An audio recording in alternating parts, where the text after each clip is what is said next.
was doing a wellness check, and there's blood all over the floor. I just freaked. Is this really what I'm seeing?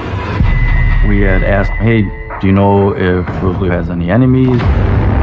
Sadie's on and off again relationship with her ex was a bit complicated. He comes and watches you in the middle of the night. Holy, are you serious? He had a rage of jealousy. This was an obsession.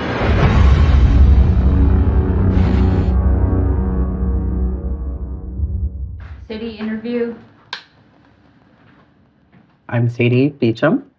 I am here to talk about a real life situation that impacted my life involving some people that I really cared about.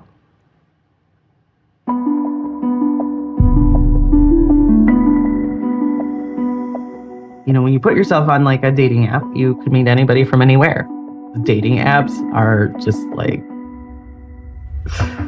it is an interesting world out there. But every once in a while, there'd be somebody who kind of like has a normal vibe to them. That's where Rosalio came in. And he's like, I live in Kenosha. And I'm like, oh my God, that's a long ways away.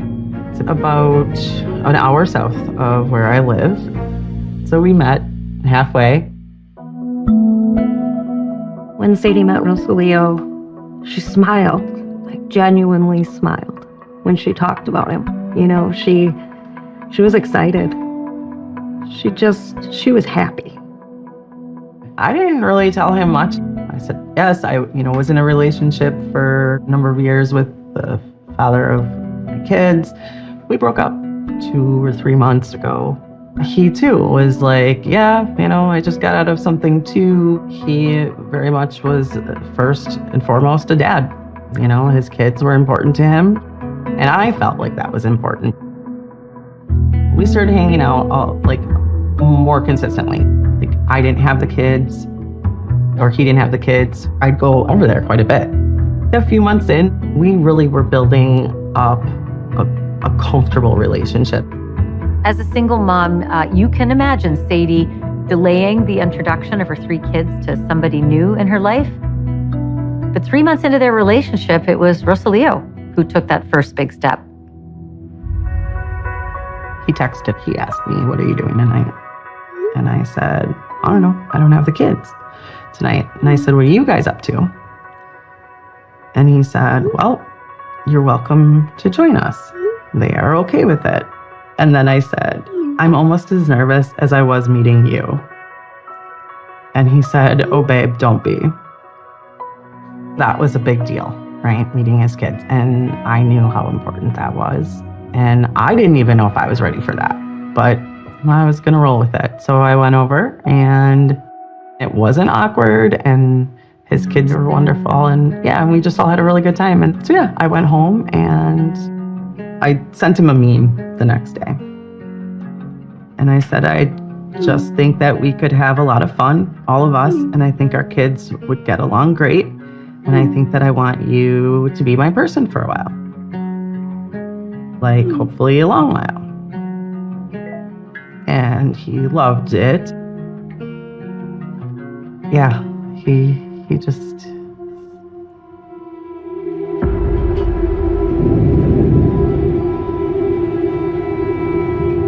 It's Sunday night, we're getting everything ready for kids and stuff. He texted me and he said, I just dropped off my daughter and I'm going over to Mike's for a little bit. And I had no idea who Mike was. I said, okay, cool. Then maybe text me or ring me when you leave there or something. And he said, okay.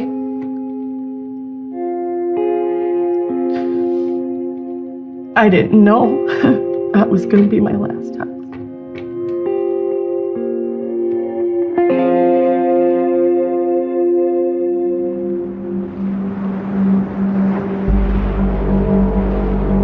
Monday, she got a hold of me and said, something's weird. Like, he didn't text me today and he's not responding to my messages. And I told her I felt very uneasy.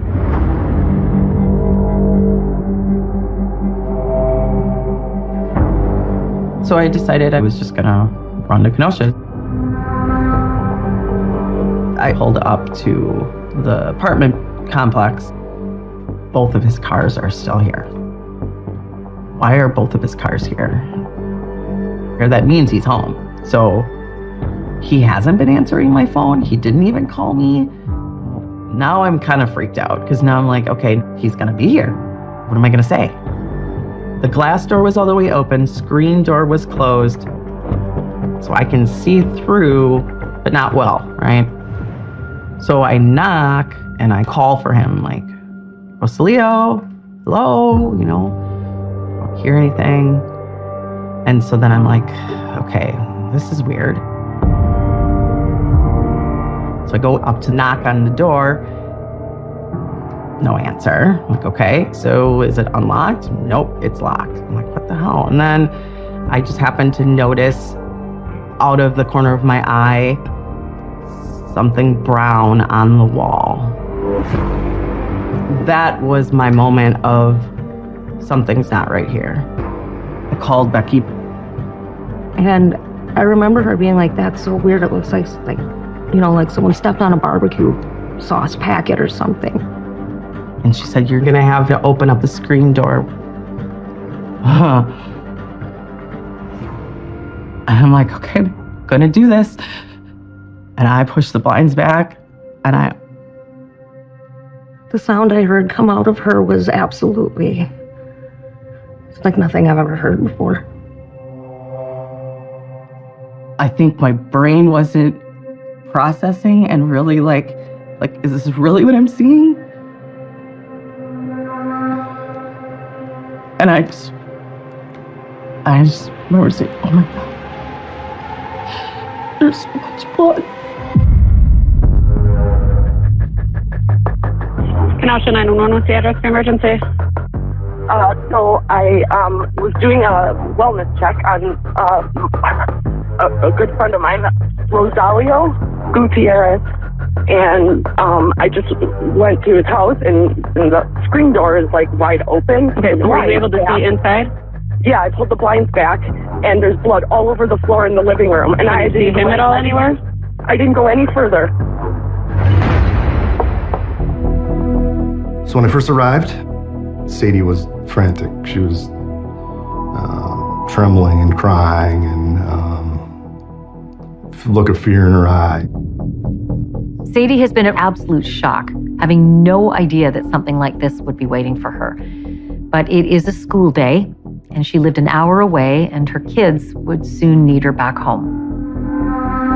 They said, you know, go ahead and get the kids, but you'll need to come back to the police department. So that's what I did. I went home. I think I was just on autopilot.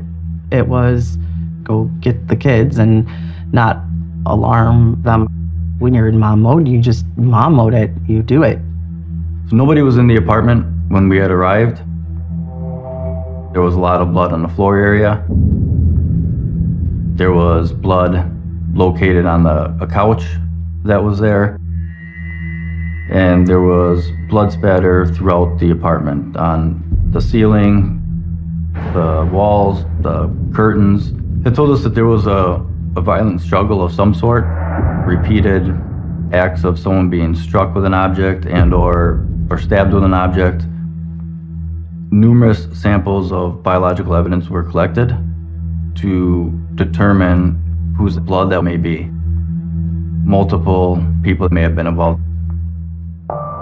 Based on what I saw on that front door and on the door frame, I knew right away something happened with that door open.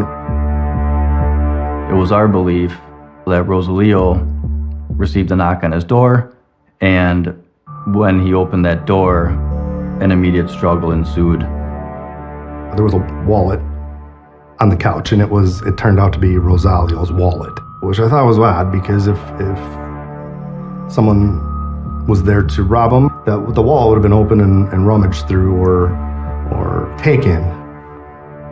The blood inside of the apartment was primarily dried. It appeared like it may have been Sunday night, it may have been Monday morning, but it definitely wasn't an incident that just occurred. There was a noticeable void in the middle of the carpet area. And we were able later to determine that there used to be a rug that was missing. It is believed that whomever was involved in this had exited through the sliding door. That sliding glass door immediately accessed the parking lot. So it's possible for a vehicle to back up and almost be accessible to the trunk where you could drag someone into it. While we were investigating, a number of people showed up on scene that actually knew Rosalio. Mike Campbell was a friend of Rosalio's and was concerned because he hadn't heard from him since Sunday, which was unlike him because he was supposed to be at a job site and never showed up. We had asked him, hey, do you know if Rosalio has any enemies, anyone that wants to hurt him, anyone that's been looking for him? And he said, as far as he knew, he didn't have any real enemies at all. We located a neighbor who lived upstairs from Rosalio. That neighbor reported that between 10 and 11 o'clock on Sunday night, she had heard some banging and loud noises. She couldn't say specific what it was, but she found it unusual. But that gave us a good timeline of when potentially things had occurred. We were looking for things that would jump out of the ordinary for him. We're then wondering out loud, where would he have gone?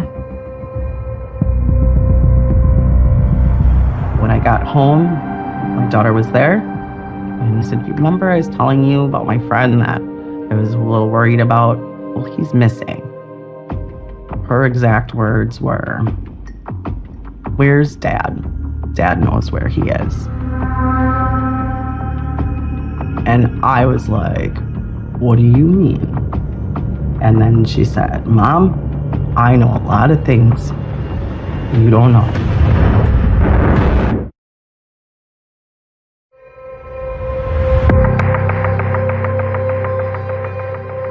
Police couldn't find Rosalio in any hospitals, and when they talked to his family, they said he would never just disappear or walk away from his kids. My name is Celia Teresa Patterson. I am Rosalio's mother. May 19, 2020, I was working and I received a call that my son was missing. And I said, what do you mean he's missing? I was shocked. I just had this sense of dread over me. It was just horrible.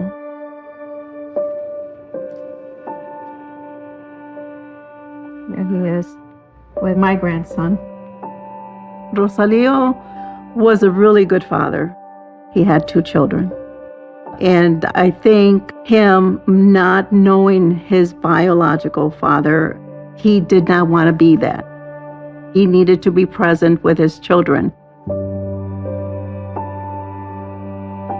This was the last selfie that he sent me. This was taken on Sunday, the 17th of May, 2020.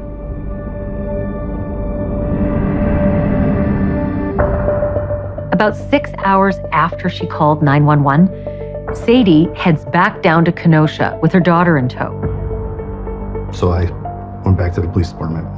Sadie showed up shortly thereafter. They then asked permission to speak with my daughter, so they separated us. I started with Sadie.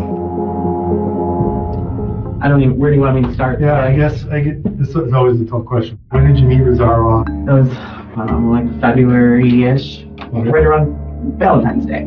They said, do you know anybody that would want to hurt him? And I said, no, he didn't talk about anybody, but my ex has been doing some pretty crazy stuff, and my daughter's been telling me about it. Sadie tells police that she wouldn't put it past her ex, Zachariah Anderson, to have done something to Rosalio. And that's because she suspects that Zach was behind a strange incident that happened almost a month earlier on the night of April 24th. So my daughter's birthday was coming up.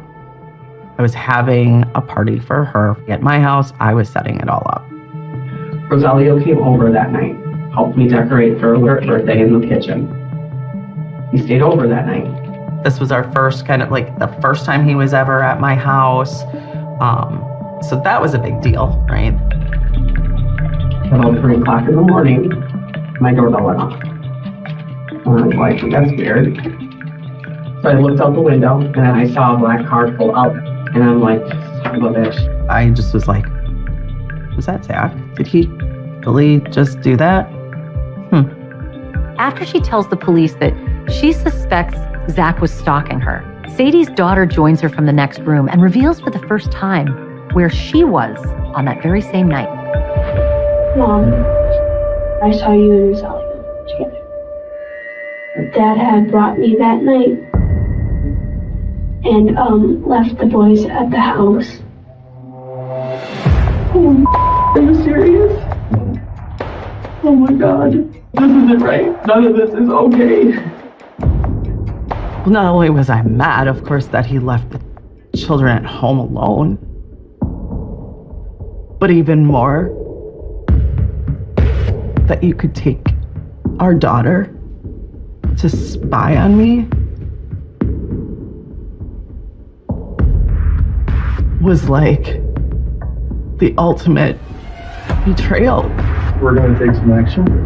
I just need your blessing and we're on board. I'm so scared. I know you are. As we got into the stalking investigation, it was apparent that he had a rage of jealousy. We now have him as a major person of interest in the disappearance of Rosalio. But at that point, there was probable cause to make an arrest of Zachariah Anderson for stalking.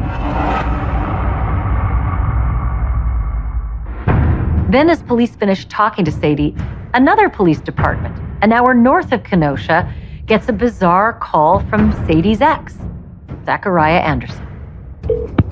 Back 911. Yeah, I've got 2 gentlemen standing in my driveway, posturing for physical harm. We had no idea who it was that went there to confront him.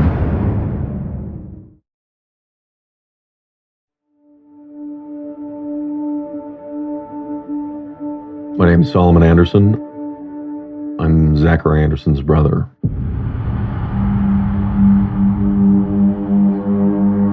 Zach was enjoying the evening of the 19th with his girlfriend, Christine. He had found someone that he was actually very happy with. 2 guys pull in the driveway. And one of them puts his hand kind of on his hip or motions in a way that indicates to Zach that he's carrying a weapon. He's worried that these guys are here to hurt him. Back 911. Yeah, I've got 2 gentlemen standing in my driveway. They said that they were looking for somebody or something about a struggle. I'm not really sure.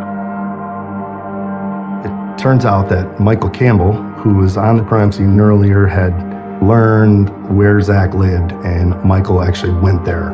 This was the same Mike that Rosalio texted Sadie about, telling her that he was going over to Mike's place 2 days earlier, that Sunday, the 17th. What kind of vehicle are they in? Taking a picture of it right now. Michael Campbell went to Zachariah's residence to confront him about Rosalio and where he may be. Michael actually ended up calling 911 as well and gave his own version of events. This is Michael Campbell. I went to go talk to this Zachariah Anderson to see if he knew where my friend was at. And I just wanted to let you guys know that I didn't go there with any friends. I had called Michael immediately, asking him, what are you doing? Like, you're really interfering with things here, Mike. We don't want a suspect knowing what we know. Like, you can ruin this investigation. The guys leave, and the police show up shortly after, and they take him into custody. On what planet do you dial 911 because you're threatened on your property and they show up and arrest you?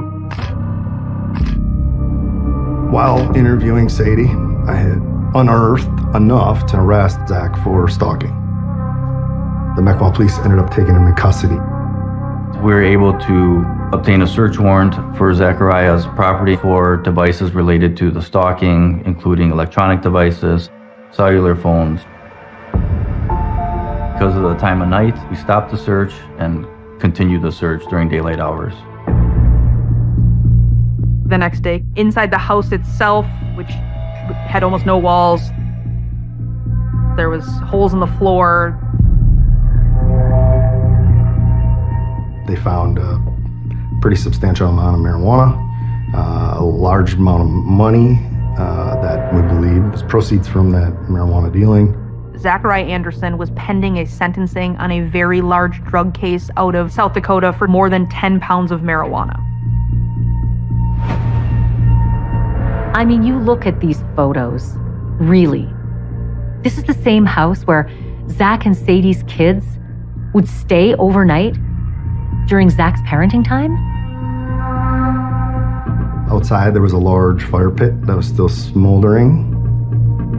Why has he got this fire going? It's a fire pit where we burn wood and debris, lath, 2x4s. It was normal to burn your garbage. We observed clothing items that were burnt and charred, the steel toes from a steel toe boots. There were also a lot of different metallic buttons that you would find on jeans. So that to us was suspicious. My grandmother had passed away, so he was like throwing old clothes away and getting rid of it. His old work boots, gone. So the police dispatched a canine unit to determine whether or not there's like human remains or anything on the property. Cadaver dogs were walked all around that property. They alerted briefly on a couple of areas. They find animal bones. They find like pork chop bones and a few articles of clothing. But nothing was found related to this case. After they searched through the backyard, they took a look at Zach's black minivan. All right, so in this area of the minivan, approximately the back third of the carpeting was completely torn out. That made no sense to us because it actually exposed wiring and different things from underneath the carpeting. So that was suspicious to us. In the rear passenger side quarter panel area, they had located what they believed to be a small speck of blood. The speck was so small, you could do one of two things, but not both. You could test it for blood, or you could test it for DNA. So the Wisconsin State Crime Lab had a really tough choice to make. So they made the decision as the experts to actually just collect it and do DNA on it, and we waited. For now, all the Kenosha police have on Zachariah Anderson is an arrest for stalking. But they have him in custody, and they have a very strong suspicion that he had something to do with Rosalia Gutierrez's disappearance. We're investigating a case of stalking involving your children's mother, Sadie. Sure. We confronted him with allegations that were made by Sadie, as well as his daughter, regarding the night of April 24th. Yeah, tell me about that night. There was not a vehicle in the driveway. She was claiming that she wasn't seeing anybody. And so I did go over there, and found out that she was seeing somebody else. He said when they got to the house, the daughter wanted to come out with him, and he actually told her, no, you stay in the car, and she came anyway. She described some pretty grave detail on what happened that night at the house, as far as looking through the windows and all that. And she's claiming she got drugged along. Yeah. Sure. He was telling us that he was concerned that Sadie was with another person, and he didn't want that person around the kids. But he would never give me a straightforward about where it was that 17th on Sunday night. So let's talk about Sunday, man. Did you do anything that night? I think I took a nap probably. Maybe went over to my girlfriend's house. I'm not really sure. What's her name? Christine. Do you know for sure what she did? I mean, it was what, 2 days? 1 day ago? Not yesterday. I'm guessing I went over there. I don't remember exactly. I'm guessing I went over there Sunday night. did you spend the night there? We eventually told him, hey, so you're aware we're conducting a search warrant at your property, and we're going to be getting access to your laptop computers, your cell phones, and so forth. At that point, he became upset. Look, I don't know the laws on being a stalker or not being a stalker. I've taken a look. But I don't want to be going for my cell phone or my computer.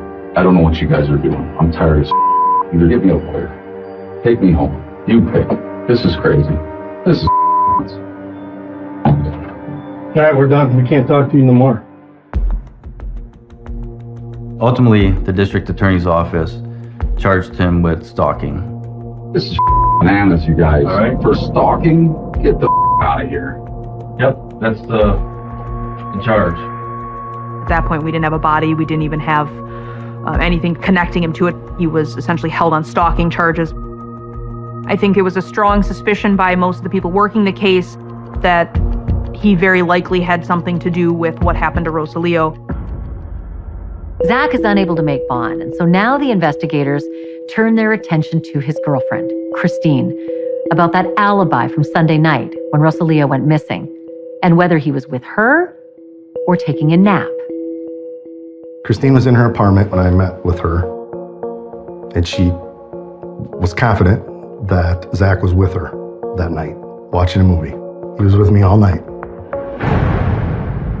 We were leaving no rock uncovered. Every possible lead had been followed. We knew that we needed more than simply a bad temper and very circumstantial evidence that Rosalio was at that point just missing.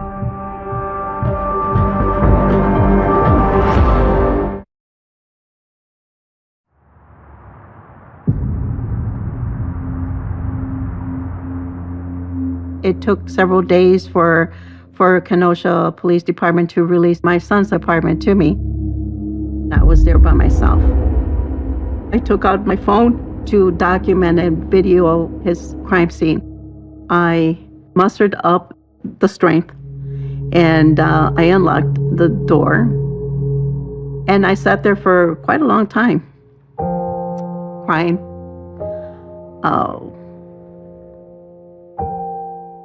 Why did this happen?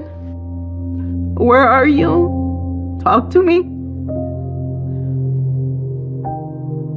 Just a lot of emotions.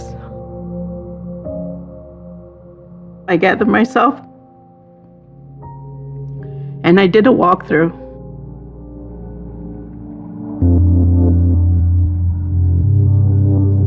Wiping and cleaning your child's blood from the ceilings, the walls, the blinds. It was very, very hard to do, but I did it because that was my son.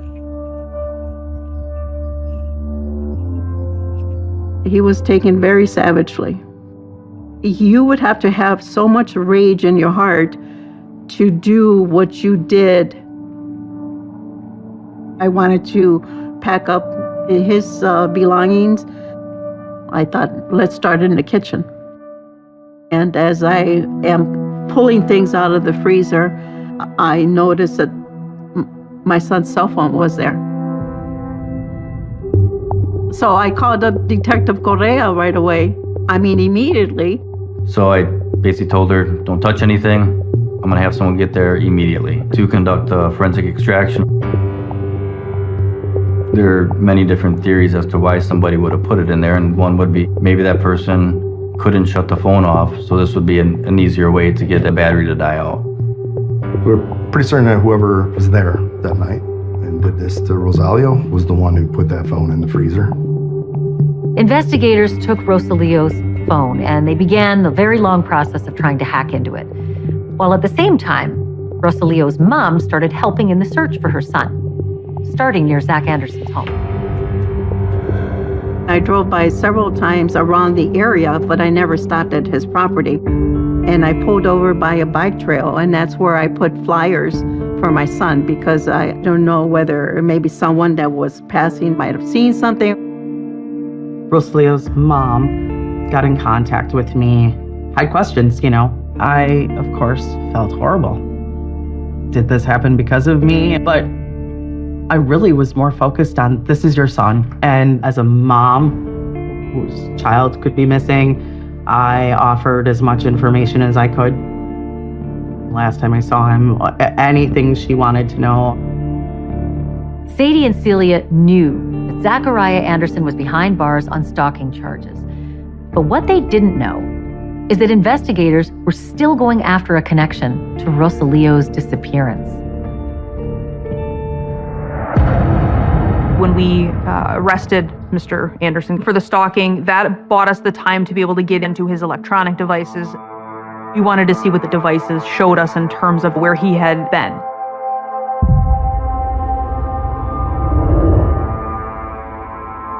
So roughly 4 days before the disappearance, both Sadie and Rosalio were having a drink, watching a movie, and she clearly remembered that Rosalio's sliding door was open, so there was just the screen. And Rosalio had said, "Hey, is this okay to watch, or would you like to watch something else?" And within a minute of that being said, in the room between the two of them, she got a text message from Zachariah Anderson quoting, "Is this okay to watch, or would you prefer something else?" We had vector data that showed where the phone would have had to have been, and it included Rosalio Gutierrez's apartment. And so it was pretty clear that Mr. Anderson was close enough to that open door to be able to hear the conversation and then essentially taunt her. For law enforcement, the cell phone data was key because it confirmed their suspicion that Zachariah Anderson knew where Rosalio Gutierrez lived. But now they were hoping to see if Zach was back there on the night Rosalia vanished.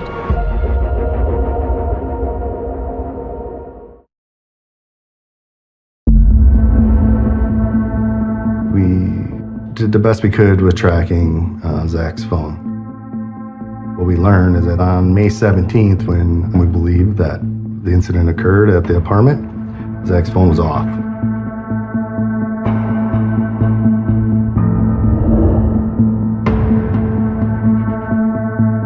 Approximately 7 p.m. through about 11:20 p.m., there was no activity.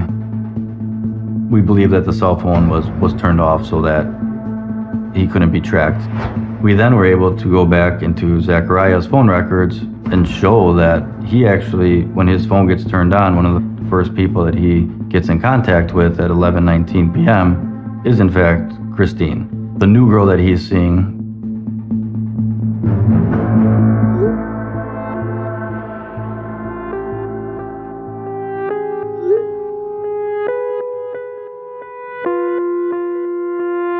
The text messages seem to indicate that on the night of Rosalio's disappearance, Zach was not at Christine's place. Christine Remsburg initially provided us with an alibi for Zachariah, indicating that he had spent the night at her residence. So I went back and spoke to Christine, and then Christine said, "Oh, I must have screwed up. I got my days mixed up. I don't think Zach was here Sunday." But we did not have enough to charge Mr. Anderson with homicide at that point. We needed to connect him to it more than just a hunch that potentially he was involved.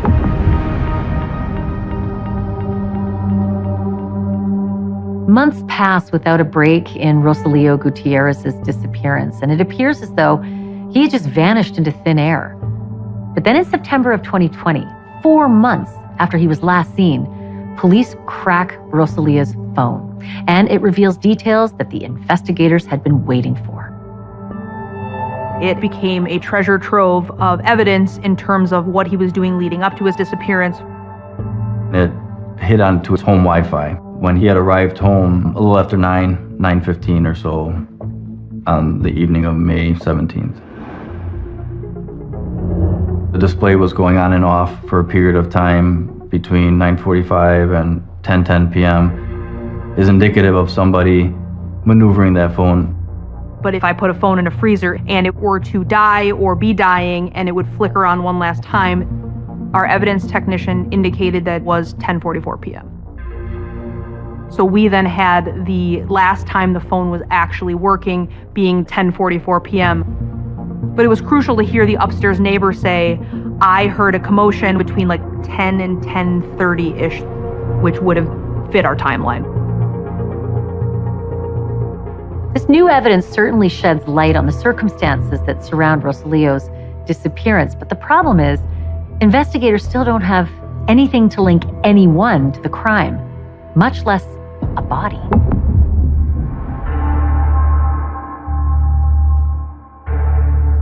Up through early December 2020, we still couldn't find Rosalio. Every possible lead had been followed. We couldn't find him. But we got a break. Zach's van that was processed ended up having a speck, what the crime lab thought was blood. They ran DNA and it came back to Rosalio. It was Rosalio's DNA, no doubt. There's no explanation as to why that got in there, unless he was in there. The biological evidence in Zachariah's vehicle, the electronic evidence showing Zachariah being where Rosalio and Sadie worked together, all that information ultimately led the district attorney's office to, on December 11th, charging Zachariah with the crime of homicide. It was music to my ears. Although I was very relieved and thankful, it was also hard.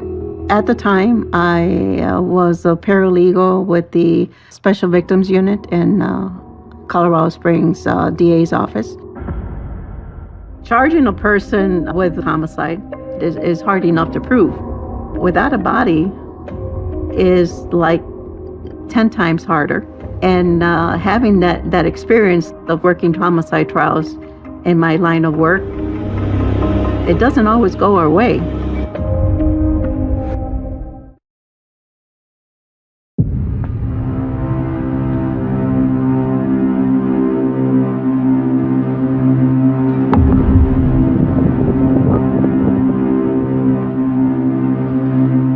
Over 2 years after Rosalio's disappearance, the case goes to trial in downtown Kenosha, and the state's star witness turns out to be Zach Anderson's now 14-year-old daughter, a minor. Because the daughter was under 18, the agreement was that the cameras had to be on other people during her questioning. I felt so bad for her. No kid should have to testify against their parent. It was really hard because she had not seen her dad either for so many years, and she had so much anxiety about it, and I couldn't do anything about it. Yet again, couldn't do anything about protecting her. Sadie's daughter hit social media, starting a pretty loud chatter online. And one of those children took the stand against Zachariah. That's when he was seen signaling to her to shut her mouth. The conversations with the defendant would be, It became a big kind of sideshow in terms of what actually was happening. He would later claim that she was being sassy, and so he was just trying to tell her to knock it off. But she's a strong little girl. So who usually operates that van? The defendant. Okay. And she's like, the defendant. Notwithstanding all the courtroom drama, the prosecution had their work cut out for them. Prove a murder without a body. We spent a lot of time trying to prove beyond a reasonable doubt that not only was Zachariah Anderson responsible for this, but that Rosalio Gutierrez was simply dead. Ultimately, the key piece of evidence was the blood in the van.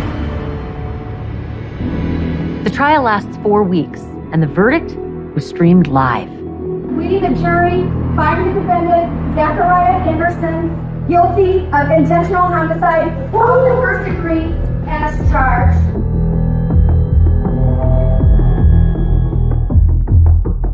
We've done what we set out to do, which was to get Zachariah Anderson convicted of murdering Rosalio Gutierrez. I think that the prosecutor and the judge were clearly biased. And my brother never got a fair trial. It was never an opportunity for it. It was sad. It was very sad. I felt so sad for everybody, literally everybody.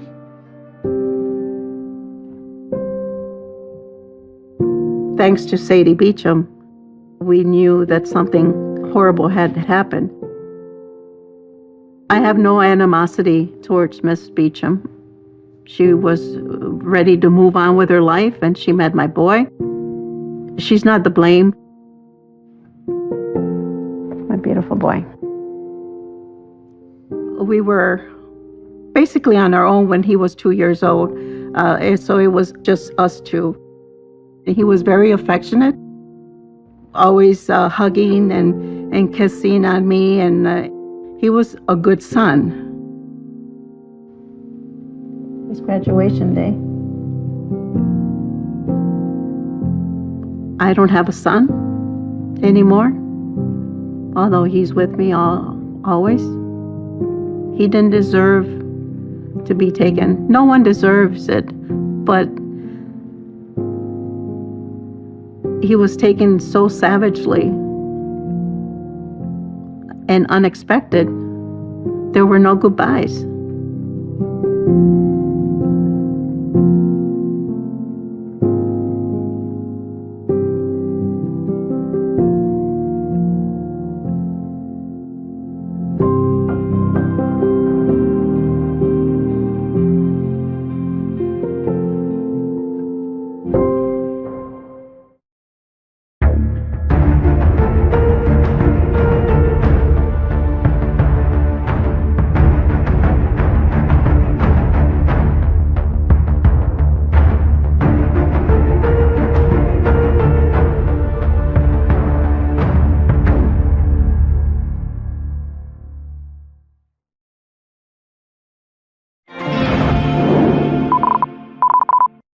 Years old. She was trying to protect her daughter. She fought like hell. Another case into beloved teacher, her whole future ahead of her. Mysterious cold cases. It gives you chills even today. Yes. What links both of those cases is the cutting-edge forensic technology inside this lab. It sounded like science fiction at the time. Can they be solved? You'll see it unfold right here as they unmask the killer in both cases. Catching the killers on tonight's 2020, The Codebreakers. Tonight we take you inside two cases. Two young women, both brutally murdered in their homes.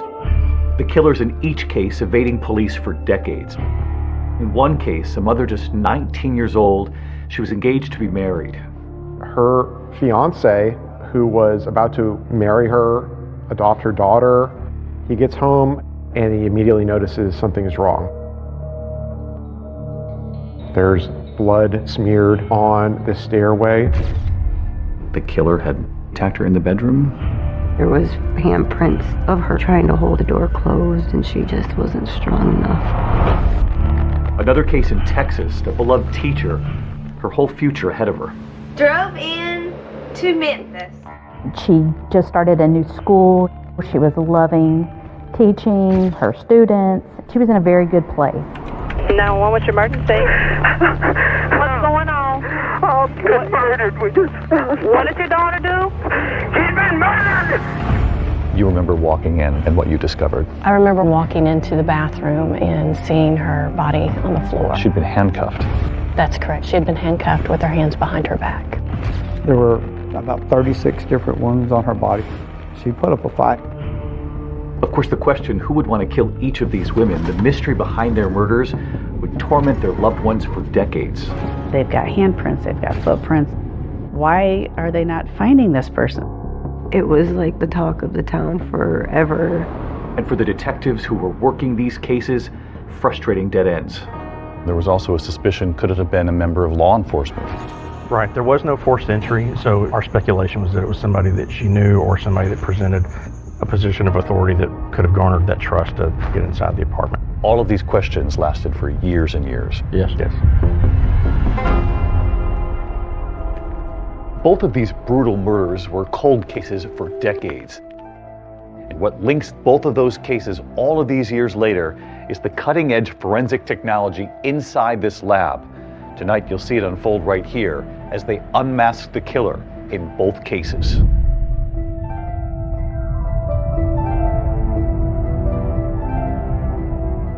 It's It's the first week of December 1988. 19-year-old Kathy Swartz is home with her 9-month-old daughter.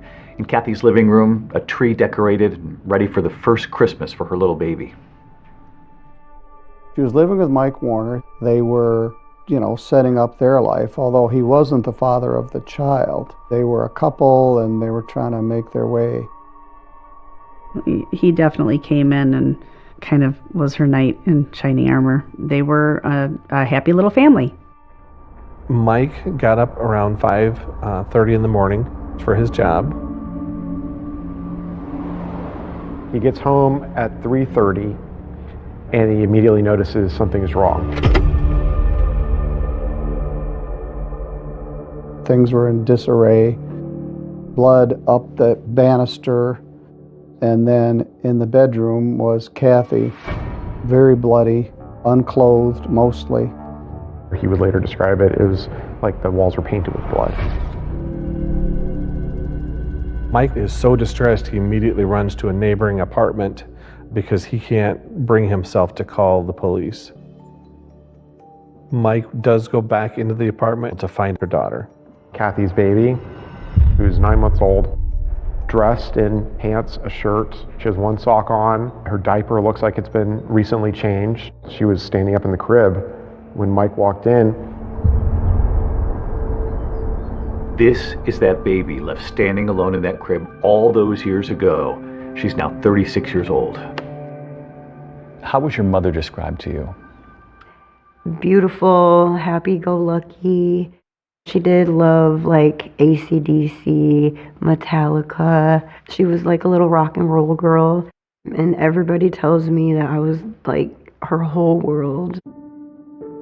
So you were 16 years old when you read the police report. Mm-hmm.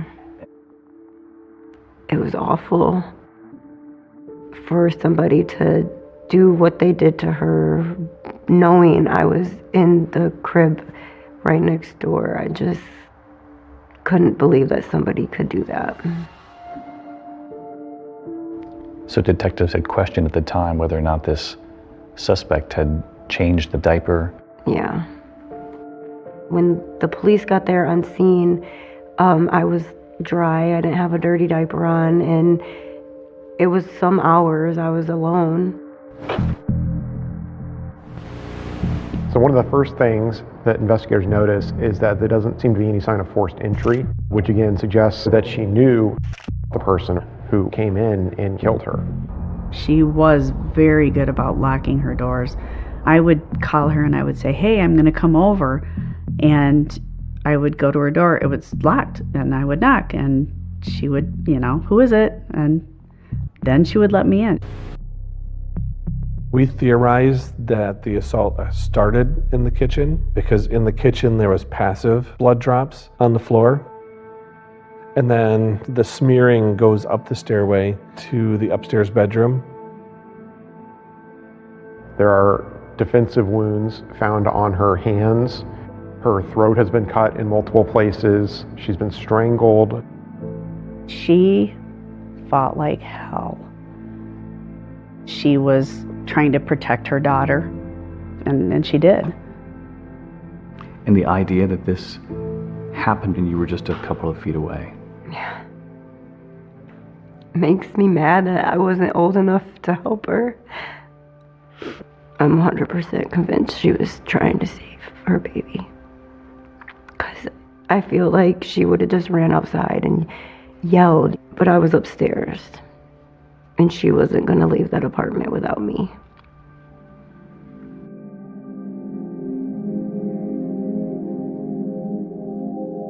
In the bedroom where Kathy was found is a phone on the bed. The phone cord was cut, but on the phone there was Kathy's fingerprints, and then there was also an unknown fingerprint in blood. In '88, obviously, DNA was in its infancy. The fingerprint on the phone, how significant? Very significant, because they were in actual blood, and it was not my mom's. There is a bloody footprint in the bathroom. It looks like the suspect took a shower after the murder to try to maybe wipe the blood off, clean up. But in the process of doing so, he left behind a left footprint, size 9, in blood. And then the person left without being seen and without being discovered.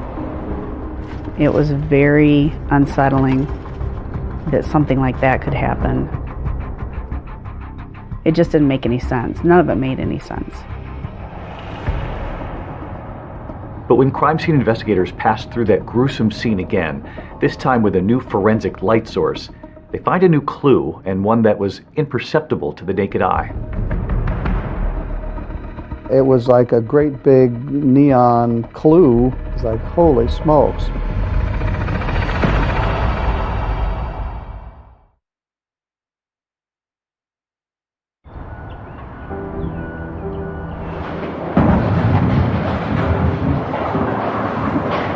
South Lanes is a bowling alley in Three Rivers, Michigan. It's the social epicenter of this small town where Kathy Swartz's father ran the pro shop. After her brutal murder back in 1988, it also became a place that connected Kathy's daughter, Courtney, to her mother. I grew up in the bowling alley. I spent a lot of time there. I was raised by my grandparents. They tried to fill the void as much as they could. What were you told about your mother's absence when you were a little girl? About first grade, they had told me that a bad man had hurt my mom and she was up in heaven.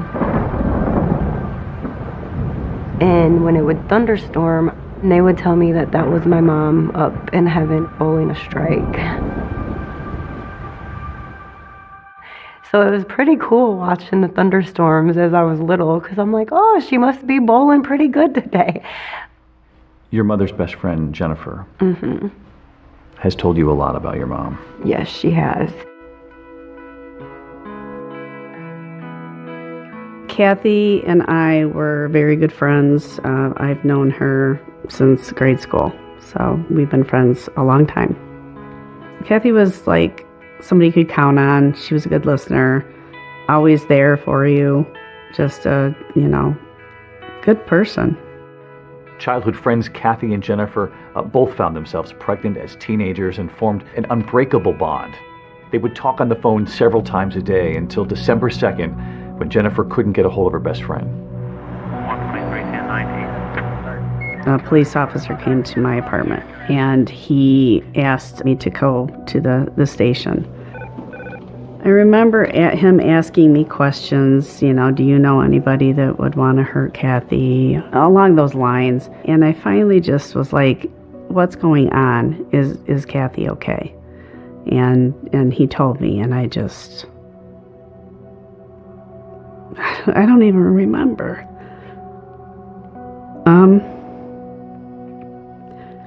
I know that the first thing out of my mouth was, is Courtney okay? Where is Courtney? I do remember pictures of our first Christmas tree, and she had presents under there for me, but she never got to give them to me.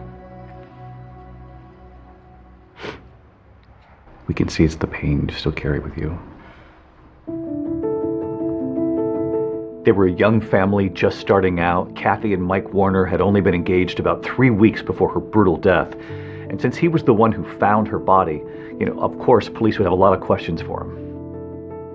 When the police initially interviewed him, he had this kind of flat affect to his voice. He didn't seem to be all that upset that she was dead. He didn't get emotional, and that seemed very suspicious to police. I can't imagine, walking into that scene and what that does to somebody. There was polygraph examinations that were done with. We were able to verify that he was at work in Sturgis all day long, and there was no way he could have came back to Three Rivers to do it. I had no doubt in my mind that he didn't have anything to do with this. I knew it in my heart. No, he loved her. She and Courtney were his world.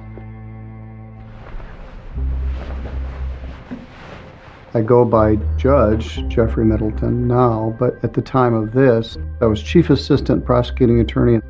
We would have maybe one homicide a year, not a young woman killed alone in her apartment during broad daylight. At that point, they were leaving no stone unturned. So the police department actually rented the apartment for a month after the crime, just so that we could return and continue to look for clues and process. This is one of the first cases where they deployed alternative light sources. They went into the crime scene with a black light. On the refrigerator, they noticed 2 pieces of writing. Metallica was written on the refrigerator and Harley was here. These were inexplicable writings that apparently had been erased. And we found that someone had written on her body, probably in magic marker, on the inside of her thigh, and said, "I was here," with an arrow pointing up toward her groin. That was not visible to the naked eye. And when detectives speak to Kathy's friends, they hear about an ex-boyfriend named Troy Schultes. It turns out he had a nickname, Harley, which of course got their attention. He was a huge fan of the band Metallica. In fact, he has a Harley-Davidson decal on his truck. The truck was spotted outside Kathy's apartment that very afternoon of her murder. Well, that's who I told them to look at, to question. I know a lot of other people did too. I don't know how to really describe it, but it was not a good they were not good together. When they further look into him, he doesn't have an alibi for that afternoon. So he immediately becomes their number 1 suspect. They pick him up for questioning. Troy Schultes admitted that he was the one that wrote on the refrigerator and on the wall in the apartment, but he never admitted to writing it on her thigh. And he said, "Well, I didn't do it." And still with no solid alibi for the night of the murder, police zero in on Troy. I thought, that's got to be it. Because again, it's got to be somebody she knew, somebody she trusted. And before long, an arrest in the Kathy Swartz case is announced. But if investigators think they've got their guy, a rude awakening is ahead.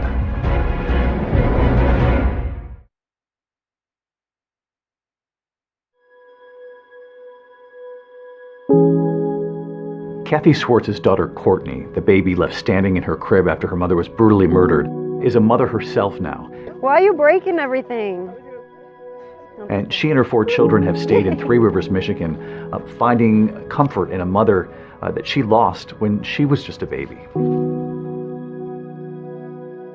I do bring the kids out here for like holidays, her birthday, but I also do come out here a lot by myself too. Back in 1988, police believed they found the perpetrator who brutally murdered Courtney's mother, the man whose nickname was scrawled across her refrigerator, her ex-boyfriend, Troy Schultes. You look at that and you think, well, that's somebody leaving a calling card behind that they were there. Without any kind of solid alibi and now under a cloud of suspicion, Troy is arrested, he's charged, and he pleads not guilty. We had the fingerprints, but we also had a sample of blood that was left behind. We believe because Kathy fought back that whoever the killer was had sustained an injury, and Troy's blood type did not match. They take fingerprints and footprints from him, and those prints also do not match. So the charges were dismissed. As it turns out, he was wrongfully arrested and wrongfully charged. So with the investigation now back at square one, the Three Rivers Police Department, they refocused on matching the fingerprint and the footprint found at the crime scene to the killer. We had fingerprinted and footprinted so many individuals that had been living in Three Rivers at that time, and none of them were a match. I thought we would solve this quickly. So the first month passed, we didn't know. 3 months passed, a year passed, and it wasn't solved. Police even looked at similar crimes that had taken place elsewhere in the area. They took fingerprints, footprints. There was no match. And the case got colder and colder. And as DNA technology improves, law enforcement, they continue to work the case. We fast forward to 2012. We're going over the evidence again.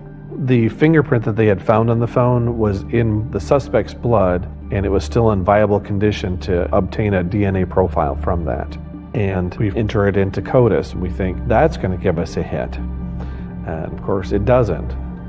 As the years continue to pass, the mystery and the collateral damage for this whole community only grew. The town was haunted by this. Did you feel the eyes of the town on you as you were growing up? Yes. And I was the baby, so like everybody wanted to take care of the baby, and you know, like it's still that way. When you don't have answers, you just have questions all the time. But it definitely changed me. It really changed me. I slept with a machete under my mattress for years. So every December 2nd represents another year without justice for Courtney and her grandparents. Today, the family is together remembering Kathy on the anniversary of her death. It's hard. Real hard. I felt a certain point that I wasn't sure that they would ever find out. Probably right there, before she died. It's been 25 years, but remembering hasn't gotten any easier for David Swartz. I think, probably the worst thing for me is why. Why did it have to happen like something like that?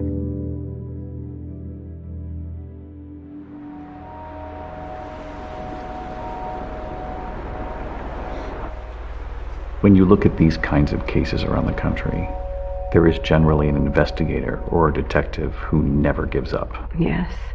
And in this case, it was Jeffrey Middleton. Yes. He is a great guy. What was it, do you think, that kept him going on this case for so long?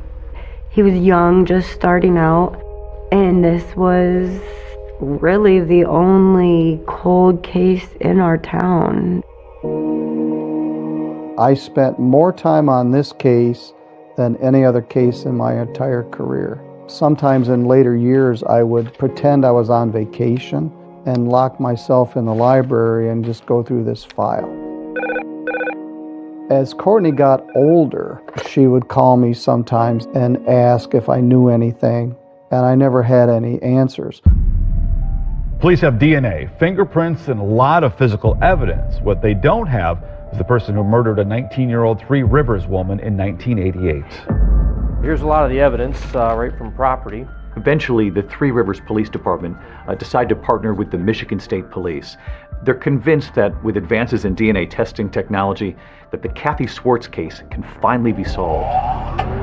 In Kathy's case, we had DNA that was in CODIS, and we had not gotten a match. We'd exhausted, the fingerprints, and these things which normally get us a hit did not. So I honestly felt like the genetic genealogy was our only chance for solving this case. And then 3 years ago, Othram, a forensics lab in Texas, now enters the picture. Promising something everyone close to the Kathy Swartz case has waited decades for: answers. Othram uses DNA technology to help identify victims and perpetrators when law enforcement cannot. They knew that it was an unknown male contributor to that DNA, but they didn't know who it was.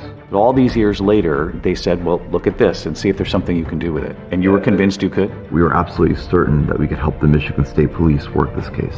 They said, we'll get you a lead back. We're not going to guarantee that it's the lead, but we'll get you a lead. They had over 1,000 suspects. All of a sudden, it's narrowed down to 4. It was our breakthrough.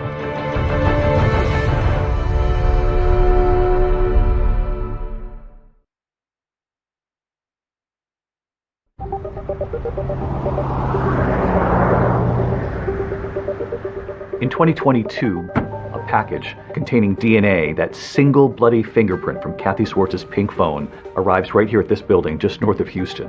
To the outsider, it looks like just another office building, but what's actually happening inside, in these labs, is now changing how investigations across this country are being solved. This is the headquarters of Othram, a cutting-edge forensics lab that's been mentioned in some of today's most talked-about criminal investigations. And Othram has been credited by law enforcement with helping to solve cases that have been unsolvable for years now. How are you? It's good to see you. Good to see you. How are you? Yeah, Thank you. Welcome to Othram. David and Kristen Middleman are the husband and wife team behind all of this. Everything you see on our right side will be forensic. Everything you see on the left side will be research. Not every case is suitable for DNA testing right now. Burnt remains, exploded remains, really difficult mixtures. But we hope that one day we live in a world where every case can be suitable for DNA testing. So you'll hold on to remains for a while and keep trying. We don't give up ever. The Middleman's partnership, both in work and in life, actually began over a few blind mice. It's the year 2000. You've just started your PhD at Baylor. You're doing a study on mice. I was. And there was another young scientist. David, yep. So our projects collided, and he actually cured my blind mice. So I thought, wow, if this guy can do that, I think I'll marry him. David Middleman had worked in biomedical research for years before realizing that law enforcement was relying on a limited form of DNA testing. He knew that better technology was available, but said it just wasn't being widely used out there. It sounded like science fiction at the time. This way you could take decades-old DNA, put it into a genealogy database, build a family tree for your suspect, and then that takes you right to his door. That was pretty amazing. You start to think, wow, this is really an unused tool here for law enforcement. Yeah, it felt wrong that there were tools available, and yet there was this piling up backlog of cases that were unsolved. So at one point, you turn to Kristen and you say, I want to start my own lab. His words were, let's build a forensic lab of the future. And my words were, what? Who's going to give you evidence? You thought from the very beginning, who's going to trust us with this? 100%. I said, I don't think people will come. And he said, well, I'm going to build it and we're going to see. Within a year, he was solving cases almost every week. And the more cold cases they closed, the more publicity they got. And police departments around the world started sending them cases. It's just grown exponentially. In terms of publicly announced solves, Othram is #1 in the world. That includes homicides, rapes, unidentified bodies that they've been able to give names to. And Othram's reputation now for cracking these cold cases using DNA evidence and forensic genetic genealogy is what actually led Michigan detectives to send that 30-year-old DNA to this lab. In the Kathy Swartz case, this DNA was how old when it got here from that pink phone? It was decades old, and in spite of being so old, the DNA was still intact and usable for testing. You knew right away this was suitable, and this was just his DNA, the suspect's. Yeah, the DNA was a single unknown male contributor. It's a small sample, but in spite of that, there's anywhere from hundreds to thousands of cells worth of DNA. So if you touch David's hand, how much DNA, how many cells have you left there? Hundreds of cells. Hundreds of cells on his hand, and sometimes you're dealing with 10, 15. Even less. From years ago. Yeah. And still able to solve the case. It's a very, very sensitive technology. In this Kathy Swartz case, you've chemically labeled all the different parts of the DNA in this room right here. And what do you do with it from there? It is now ready to actually be read. This particular DNA sequencer is one of the most powerful sequencers This on here Earth. with the green? Yes. Give me a comparison to what authorities used to have to deal with. What would the DNA sequence reveal versus what you can reveal with the DNA sequencing from this machine now? Sure. So for the last 30 years, people have used a different kind of DNA testing technology that can measure 20 data points in the DNA. This machine actually can read out the entire sequence. So whereas you might get 20 data points in the earlier versions of this technology, this machine could give you anywhere from 100,000 to 1 million data points. 100,000 to 1 million? 100,000 to 1 million data points. So now that you have this sequencing that they just didn't have access to years ago, in this particular case, for example, what do you then do with that? So with the data file that comes out that might have 100,000 to 1 million DNA markers, you can do a lot more, including genetic genealogy and that search for distant relatives. You're taking what in many cases is a very old DNA sample from these cold cases. You're expanding the DNA sequence, but you're also able to take that information now and put it up against vast public data now, because families and relatives and third cousins and fourth cousins have put all of this information out there, and it would seem that this might unlock cold cases everywhere. Correct. At that point, Othram's in-house genealogy team takes over to build a family tree for the suspected killer of Kathy Swartz. these types of crimes going unsolved have a ripple effect across society. Not just the victim and the family not having answers, but the law enforcement that worked the case for decades, consumed by a case they can't solve. Finding those investigators and then gaining their trust is what Othram says has been critical to their success in helping to crack these cases. In those early years, you have no background in law enforcement. Are you essentially making cold calls to police stations? I spent my time almost exclusively talking to law enforcement. You live in Texas, and you know if you want to land a case in Texas, you got to get to the Texas Rangers. But how did you convince them that we've got a tool here? Well, the one that I've done the most work with is Ranger Brandon Bess. Brandon Bess is almost out of central casting for a Texas Ranger. He's this imposing man with his white hat. When David Middleman founded Othram, nobody had heard of them. And when Bess visited in 2019, he was really kind of taken aback. David walks in this room, and it's to speak to David's confidence in that he's wearing a t-shirt that's about 2 sizes too small. He's wearing jeans that have holes in them. It looks like he hadn't slept in 14 days. His hair standing up. I have instant respect for him because I can tell this is a guy that doesn't give up. Bess came away impressed. He heard about the opportunity to solve a cold case, and he thought, let's team up. And he had one case in mind. They told me it was the most heinous thing that had ever happened that was unsolved in Beaumont. That other case, that young school teacher, 31-year-old Catherine Edwards. 911, what's your emergency? Get me the police, please. What was unique about this case? The victim was a school teacher, well liked by everyone. And there was no sign of forced entry. So it's just a very odd situation. It didn't add up. This is a crime of violence, a crime of passion, a crime of control. It gives you chills even today. Even today, yes, even today. Either it was someone that she knew or someone that presented themselves as an officer. It was almost like whispered in the hallways, it could be one of our own.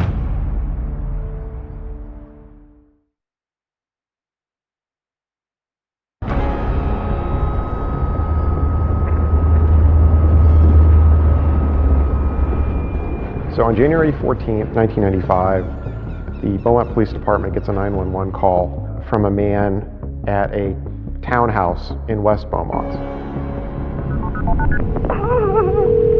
Oh, Jesus! 911, what's your emergency?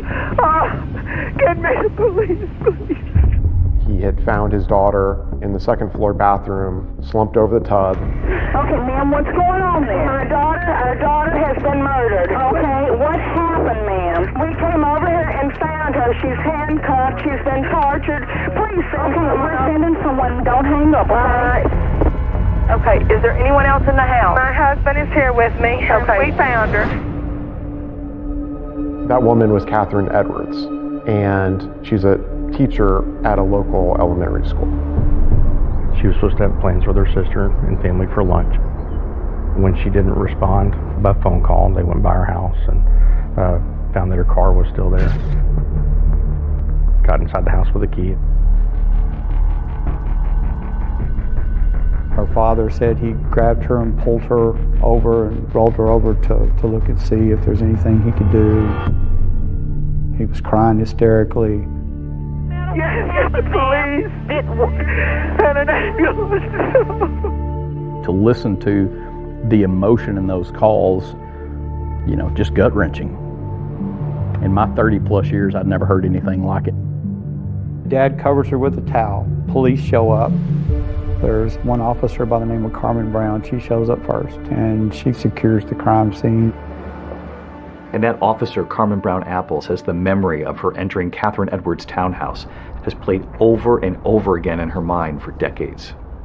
You remember walking in and what you discovered? I remember walking in and going up the stairs, looking first into the bedroom that was very much in disarray. What did you find as far as the bedroom and the bathroom? Bedroom, looked like there had been some type of tussle in there. Things had been knocked around, sheets were partially torn off, a portion of the bedpost had come off. And then walking into the bathroom, seeing her body on the floor. She'd been handcuffed. That's correct. She had been handcuffed with her hands behind her back. When her mother said her name, Yes, you thought, I know her. I know her. I went to college with her. We were in sororities together. She was so full of life and so friendly and so nice. That just always stuck with me. To come to the scene and then suddenly realize it was Mary Catherine, it just knocked me for a minute. It gives you chills even today. Even today, yes, even today. She is not your typical victim by any stretch of the circumstance. It was an extremely unusual case.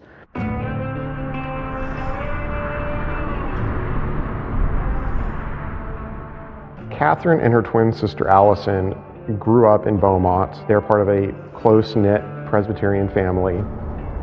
They both attended Forest Park High School and then Lamar University, which is in Beaumont. And they both became school teachers at the Beaumont Independent School District. Catherine and her sister were extremely close. When you talk about Mary Catherine and talk about Allison and look at them, I mean, they are identical twins. You can't tell them apart. They both had students come up to each other in the grocery store thinking they were the other twin. Investigators learned that her sister Allison was likely the last person, aside from the killer obviously, to see Catherine alive.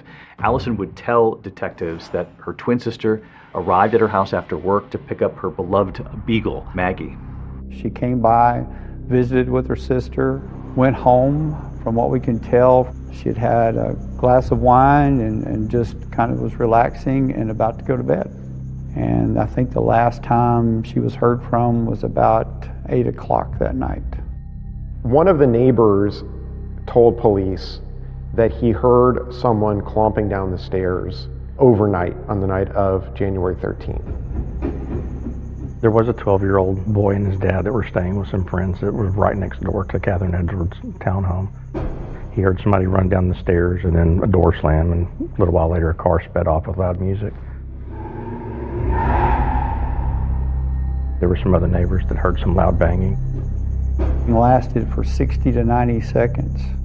And they said they never heard a scream, so they just figured that something else might have been going on. They had no idea that there was a murder taking place next door. Crime scene investigators found that there was no sign of forced entry, which is significant because it either meant that Catherine had kept her door unlocked or had potentially recognized her killer and let him in. Of course, in these cases, it's standard procedure for investigators to look at those closest to the victim. And really, from the beginning, her ex-boyfriend is seen as a prime suspect. But critical evidence from the scene actually points in a different direction.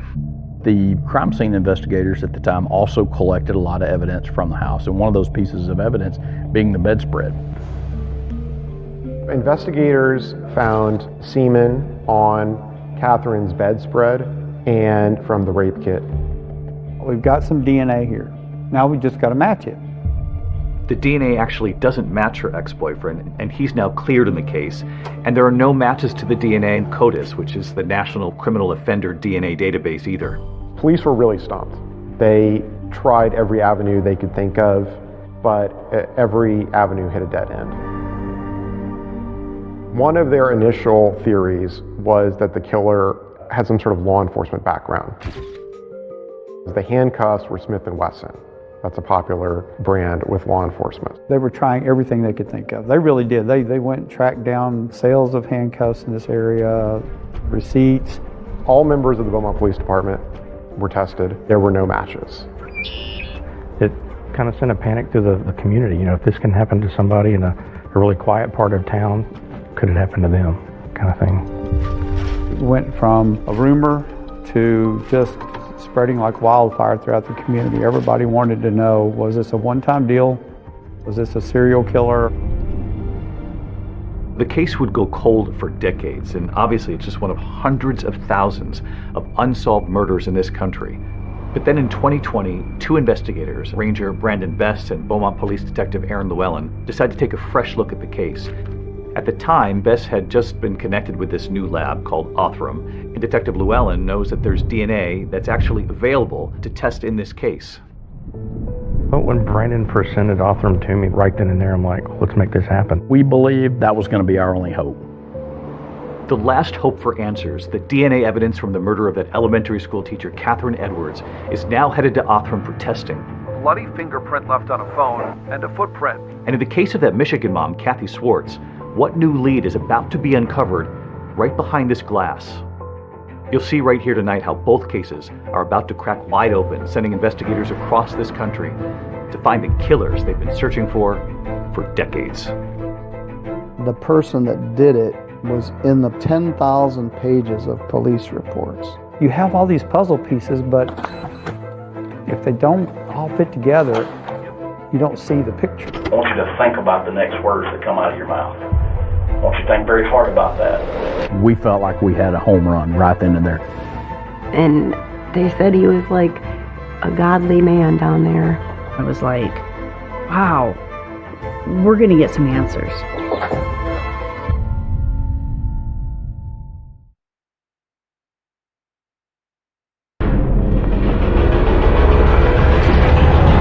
Tonight, two horrible murders. I just felt awful. And now a survivor who lived to tell. I was just like, I can't tell him. I'll never tell anybody what happened. What did your daughter do? She's been murdered! It gives you chills even today. Even today. That someone had written on her body, on the inside of her thigh, and said, I was here. But only one way to solve them after years of going cold. I honestly felt the genetic genealogy was our only chance. But all these years later, they said, well, look at this and see if there's something you can do with it. It's his fingerprint, it's his bare bloody footprint, and it's his DNA. It turned into a massacre. The floor goes out from under you. I'm like, no way, this cannot be happening. He said, your sister's dead, your sister's dead. There's two people that know that story. You're one of them, and she's the other. And she can't talk. Without the DNA, the story doesn't matter. That the two of them were able to go back and look at that evidence. Yes. From when you were a 9-month-old baby. Yes. In the crib, just a few feet from your mother. And there was a moment I'm like, oh, this is our guy. For some families, you are the last hope.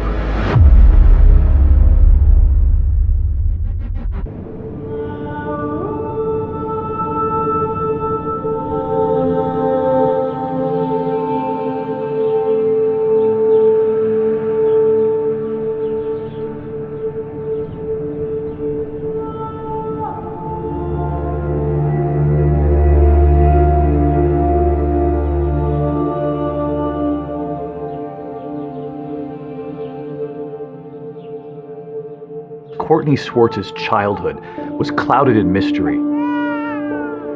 She was the sole survivor. She was just a baby at the time during a vicious attack that left her 19-year-old mother, Kathy Swartz, strangled and stabbed to death right near her.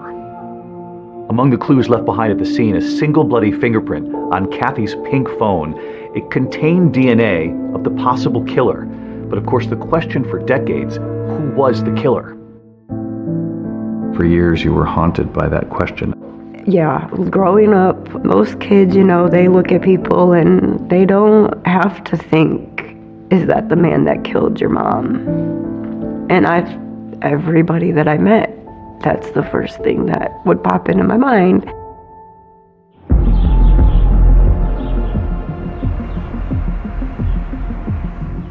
This is the original file from 1988. When you have your files in a cold case, the killer's name, it's in there somewhere. The profilers really believed that whoever it was would return to her gravesite. And for years, that was part of our initial a rookie training program was, this is Kathy Swartz's gravesite. If you see somebody at that gravesite, you need to stop and identify them because they could be a prime suspect in the murder.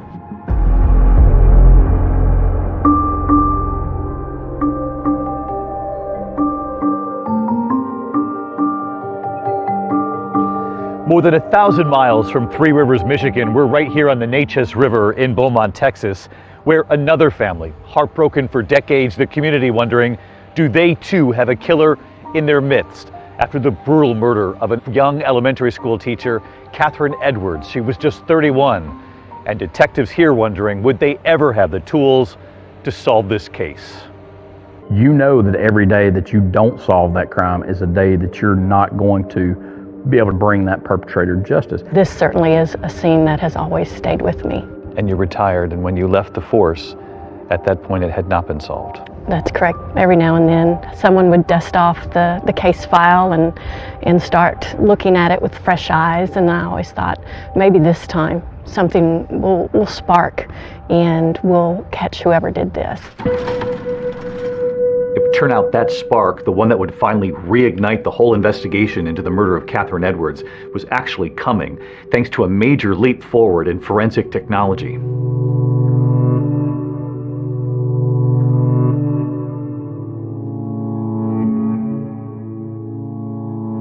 In 2020, a courier drops off a package at Othram's office. And inside are a sample of the bedspread from Catherine Edwards' apartment, a vial of DNA taken from the posthumous rape kit. Othram technicians take a look and they build a genetic profile of their suspect. Investigators now have a human profile that can actually be searched in public databases to try to find possible family members across this country. And to do that, you need a genealogist to connect the dots. And Beaumont detective Aaron Llewellyn didn't have to look far for help. Aaron Llewellyn knew one who would work the case for free, and that was his wife, Tina. I remember sitting at the table one night and getting really frustrated trying to map all this out. And she's like, let me help. Actually, just move over. I got this. No, Tina doesn't ask. Tina Llewellyn was a detective in the Beaumont Auto Crimes Division. And she had an amateur interest in genealogy. I can remember dozing off one night and I wake up and she's got lines going here and lines going there. So now, along with the Middlemans from the Othram Forensic Laboratory, you've got two husband-wife teams actually working the case of this elementary school teacher, Catherine Edwards. And soon another critical partner joins the hunt. When Tina Llewellyn is looking through the matches to their suspect, these are distant relatives of the suspected killer, she notices that a lot of them are clustered in Cajun country in Louisiana. And the same contact name keeps popping up. This woman named Shara LaPointe. I was sitting at my desk one day and I got a phone call. He said, I'm Detective Aaron Llewellyn from the Beaumont Police Department. Your email is attached to one of the matches that we have to the person of interest. Shara LaPointe just happens to be a professional genealogist with experience working in criminal cases. She also has Cajun ancestry. Cajuns, back to the late 1700s, we were a small population who came to South Louisiana. And so they married their neighbors, who was usually their relatives also. Cajun ancestry is notoriously complicated and complex to perform genealogical work on. I knew it was going to be a challenge from the start. We spent hours and hours and hours on the phone talking to each other. Probably no less than 5 times a day. A friendship quickly forms as the two women spend the next 3 months building a family tree around the suspect's DNA, using every record they can find, a combination of internet research and good old-fashioned library archives. A lot of newspaper articles. A lot of newspaper Obituaries. Articles. Census records. I remember I got to a couple in Beaumont, and there are yearbook records of 2 sons that couple had. And the first one we came across, he was the right age. He went to the same high school with our victim. Aaron goes and does research and finds out that he had a criminal history from here, and it was a prior sexual assault that had occurred in 1981. And there was a moment I'm like, oh, this is our guy. And the details of that assault set off alarm bells for detectives.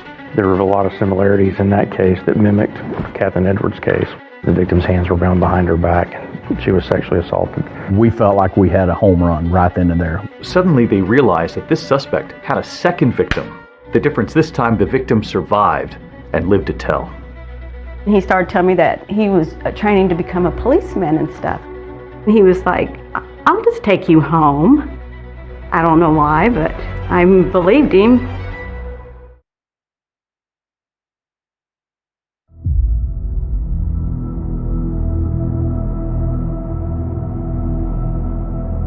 So all these years later, investigators in the Catherine Edwards case, the school teacher who was brutally murdered, now think there might have been a second victim of this suspect who is still alive, Paula Bledsoe Ramsey. I was 19. There was a new country western bar that opened up. I really didn't want to go that night, but I'd promised the other girls that I would go. I decided I wanted to leave. I was done. I wanted to get home. The parking lot was mud, and my car was stuck in the mud. I just thought, I'll just walk to the gas station and call my mom. She says a man offered her a ride home. He said his brother's name, and then he said where he went to high school, and then he said, do you go to Forest Park? And I was like, yeah. And then he started telling me that he was training to become a policeman and stuff. And so then he was like, I'll just take you home. And I don't know why, but, I believed him. She realized very quickly that that man wasn't driving in the direction of her home. He started off being very nice. Next thing I know, we're at this field, and then his whole demeanor changed. He drove her to a nearby park, threatened her with a knife, tied her hands behind her back, and raped her in the backseat of the car. Then he dropped her off at her house.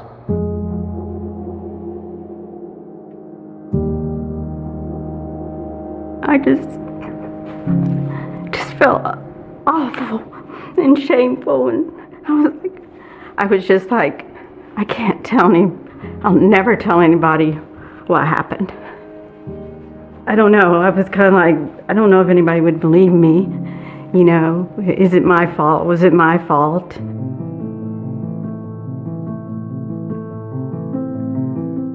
Paula said she summoned the courage about a week later to tell police what had happened. They would soon tell her that they identified the man who attacked her, and it turns out he wasn't a police trainee. He was a 21-year-old salesman in Beaumont. He said, yeah, I did it. I just got carried away. She said that the prosecutor talked to her, said, this is his first offense. We want to plead him to an aggravated assault. She didn't understand what that meant other than he was pleading to a felony and for assaulting her. And so she agreed to the plea bargain agreement. I think today they take it more serious than they did back then. I wanted him to be punished. I think I was just pushing everything down and just trying to focus on with life.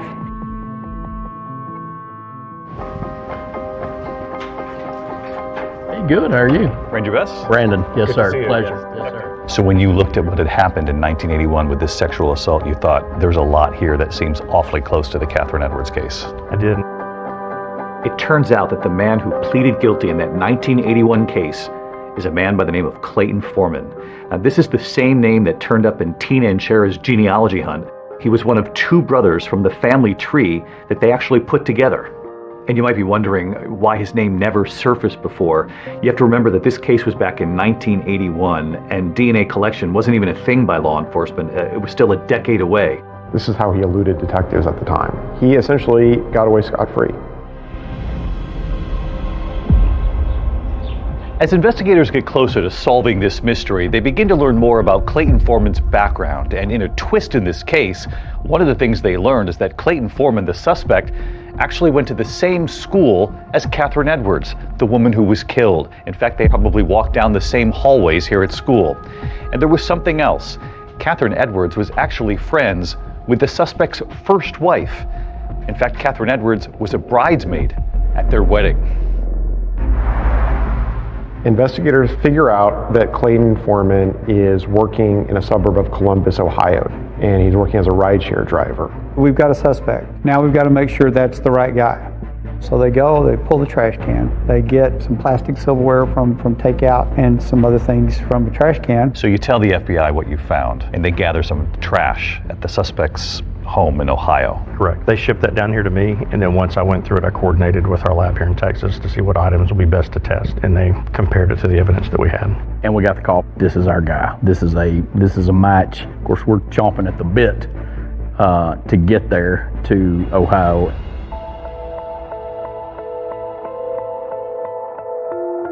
So he'd been told that one of his Uber customers had had something taken and that he needed to come down. Maybe you guys could ask him a few questions about it. That's not what you were going to ask him about. No, not at all. What we're here about is we're cold case investigators. You want that shock and awe factor. You want him to walk in the room, you want him to see a guy with a cowboy hat on, and he knows that this is not someone from Ohio. We're asking you to visit with us about a crime that we're investigating, okay? You don't have to talk to us at all. He thought we were there just following up on an old case, like, hey, these guys, they don't have anything. They're just asking me all these questions in case they do one day. I don't think he had any idea that we had his DNA. So the crime that we're looking at is the murder of Mary Catherine Edwards. She was murdered in 1995.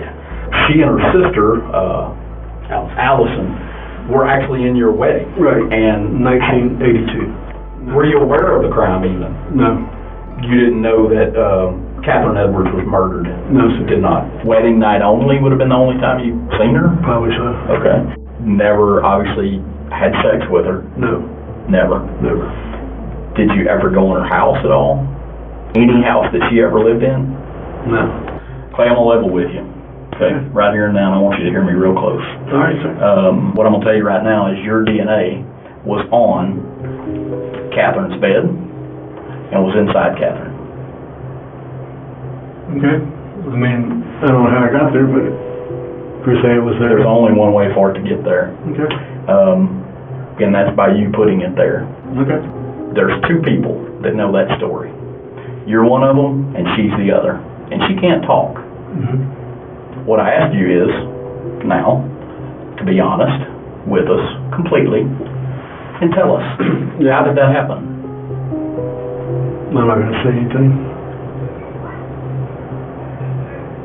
So if I need an attorney now, You probably need one, or you do need one? I'll need an attorney. After he makes it outside, that's when we execute the arrest warrant and arrested him. You showed up with the handcuffs that he used on Catherine Edwards. We did, and got to put him on him after we got through interviewing him. Did he know that those were the handcuffs he used? He was told. New developments tonight on the murder of a beloved Beaumont teacher. So finally, 36 years after Catherine Edwards' murder and arrest, the team can now return to Texas to prepare for trial. And in South Carolina, another team of investigators, they're now chasing a promising lead in their case because of this new technology. The murder of Michigan mom Kathy Swartz, whose daughter has gone so many years without answers. At what point did hope return for you? I got a phone call from Sam Smallcombe, and he said, we may have the guy that killed your mom. Hey, gentlemen, how can we help you?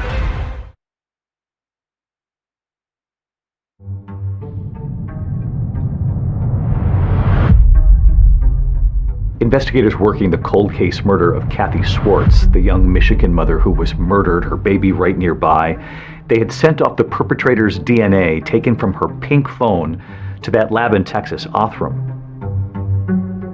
So after 3 decades with no arrests in this case, Othram actually uses their cutting-edge technology to build a comprehensive DNA sequence of who the perpetrator is. So now that you have this sequencing that they just didn't have access to years ago, what do you then do with that? We could use that profile to search a database of people, and in doing this, we can then begin to figure out how these people that are near relatives are arranged on a family tree. And if we can do that, then we can begin to ask where the person that we're looking to identify might fit on the tree. In going down the family tree, you find that there is actually a family that lives in Three Rivers, Michigan, a mother and father with 4 sons. Yes. That's correct. We got the report back, and they believed it was a family that had lived in Three Rivers. The DNA was male, so this narrowed it down to 4 brothers.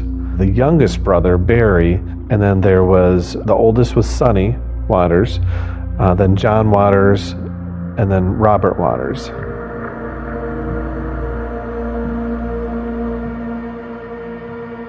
We were very excited because now we have leads to run off from. We were very quickly be able to eliminate Barry because his DNA that was in CODIS.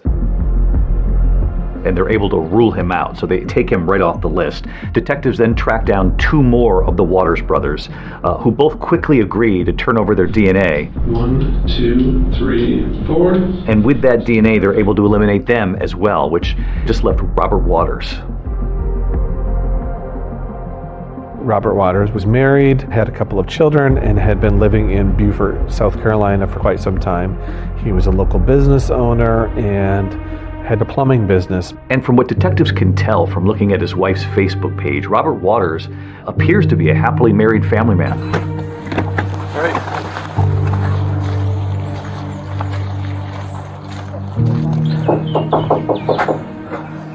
Hey, how you doing? Good morning. Hey, Robert. Good morning. How you doing? Good. How are you? How can we help you? I'm Sam Smallcombe from Three Rivers PD. This is Todd Peters from Michigan State Police. Nice to meet you. Nice to meet you too. Can we talk for just a couple of minutes? Sure. Not inconvenience All right. too much? Sure. He seemed like the guy next door that would mow your lawn for you if you were going to be out of town for a week. So I'm helping Sam, and we reopened this case from Three Rivers from way back in the day, going back through and getting interviews and just clearing everything up. Right? Okay. So we were wondering if you'd have time to come down to the PD and talk with us down there. Yeah. Okay. Somebody comes into knocks on your door, investigators from another state, and asks you to come down to a department and talk. You're probably going to ask why. Never asks why, and agrees to drive himself down and meet us there. So we'll just expect you in a couple minutes, and we'll meet you down. That's fine. All right. Thank you, sir. After initially not showing at the police station, detectives call Waters. He's informed that they have a warrant for his prints and his DNA, and later that day he actually comes in. But what I'm probably going to do is do the 3 and... We had to just focus on getting the fingerprints and the DNA. Yeah, don't have a seat. And one of the issues we'd run into is the Beaufort Police Department did not have the fingerprint live scan machine. So we had to use the traditional ink and paper. Hang on for just a second. I gotta take a call real quick here. Yes, sir. Hey, sorry to bother you. We're struggling with this print here.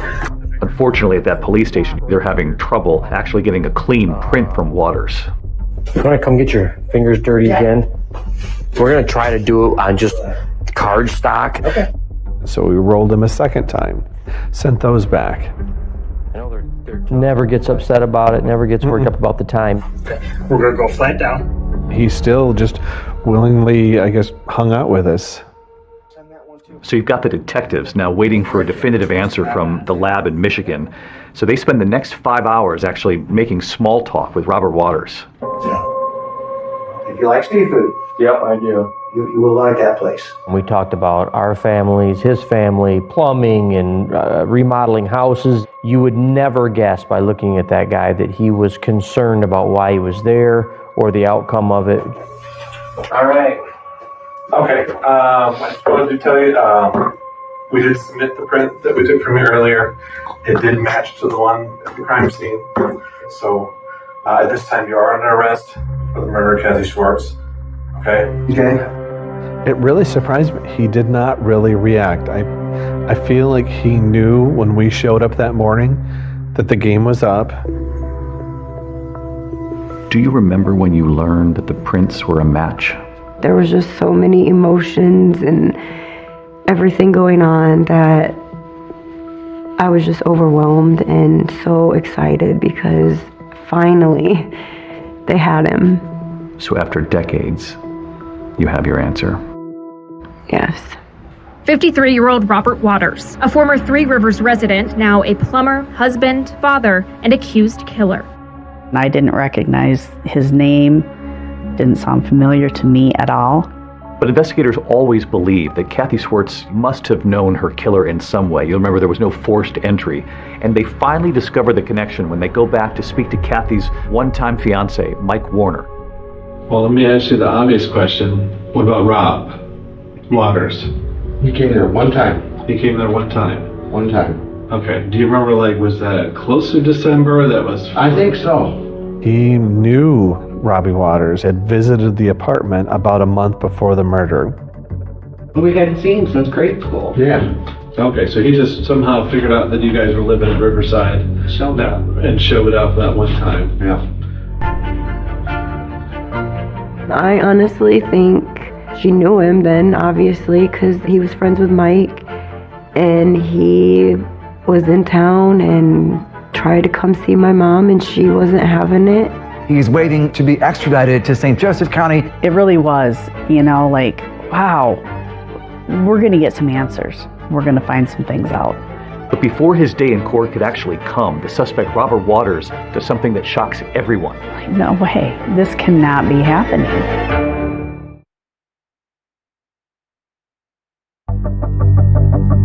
A major breakthrough in a cold case murder out of Three Rivers. And investigators say they have finally arrested a suspect. His name is 53-year-old Robert Waters. Those too tight? No. The plans were already in place. He had waived extradition, so he knew that he was going to be brought back to Michigan. They go down to South Carolina, and they discover that this man had been living a full life. Yeah. Married, children, a job. A good job. A good life. And they said he was like a godly man down there. To that you say? No.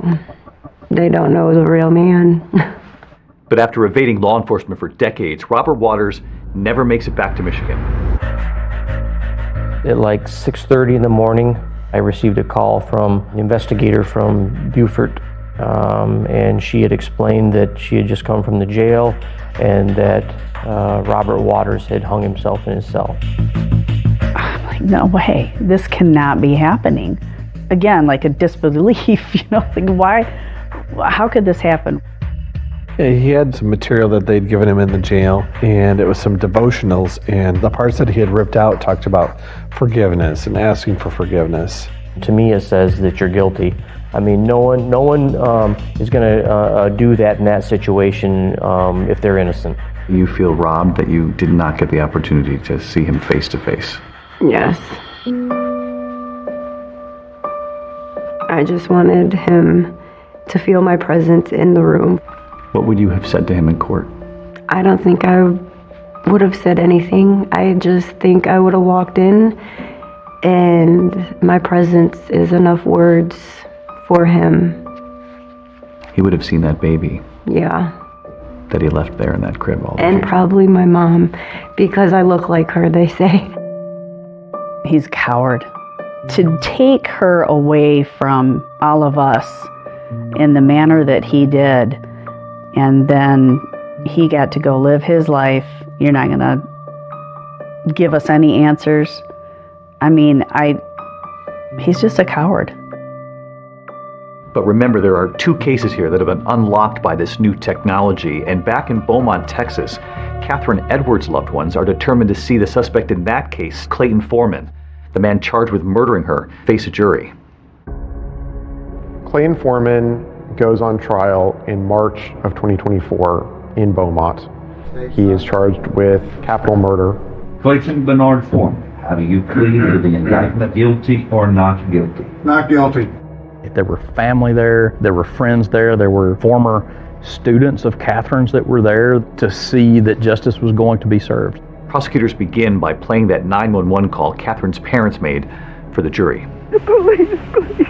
What's going on? I found my daughter murdered. That 911 tape was very impactful to start the trial off with. That really gets you involved and to know that something horrible happened. You know, Catherine's parents did not live to see the man accused of killing their daughter arrested.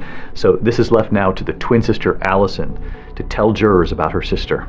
Are you related to Mary Catherine Edwards? Yes, she was my twin sister. Allison is now 60 years old, and she offered really powerful testimony about growing up with Catherine. She just was always very nurturing and loving to people, and if anyone had a problem, they would come to her, and she would talk to strangers and make friends with people and compliment people, and just was an amazing person. Allison recalls the afternoon where her sister's body was discovered. Catherine just never showed up to this lunch. So eventually her father, Lum, agreed to go check on her. And my dad answered the phone, and he was frantic, and he said, your sister's dead, your sister's dead. And it was just heartbreaking to see. I mean, her twin, identical twin, is what she would have looked like today if she was alive, and there she is up on the stand testifying. And the emotion and the love and the hurt, all of it came out and was so impactful with the jury. Allison said when Catherine died, she thought her parents died a little bit that day too. It was horrible. They were never the same. But we decided as a family after that happened that we were gonna not let what happened kill us too, and that we were gonna live to honor her, and that's what we always did after that. In a heart-crushing moment, Allison shares with the jury how she honored her sister after her death. 4 years later, I had a daughter, and her name is Catherine. Catherine Ann, after my sister. But she never got to know her. My oldest was 9 months old, and she was her godmother, and she never got to know her either. You can know the case inside out, but until you see somebody testify and see the raw emotion that's going on, that was raw emotion that they relived on the stand. Excuse me, thank you. The prosecution's next witness is about to detail the surprising connection between Catherine Edwards and Clayton Foreman. And you got married to a person by the name of Clayton Foreman. Yes. What she's about to tell the jury about his reaction to Catherine's death. It dumbfounded me.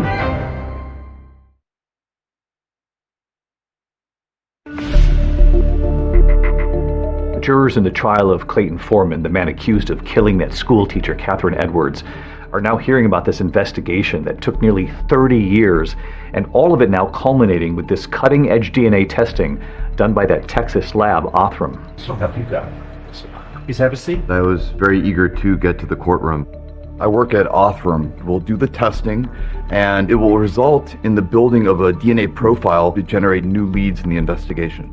It's one thing to solve a case, and it's another to be able to defend how that work was done, allow it to be interrogated openly and critiqued. We want to see at least 50% of the markers, and you can see that in actuality we had, it looks like 87%. So that's far in excess of what is necessary to produce a workable profile. Without the DNA, the story doesn't matter. That's that one puzzle piece that puts it all together.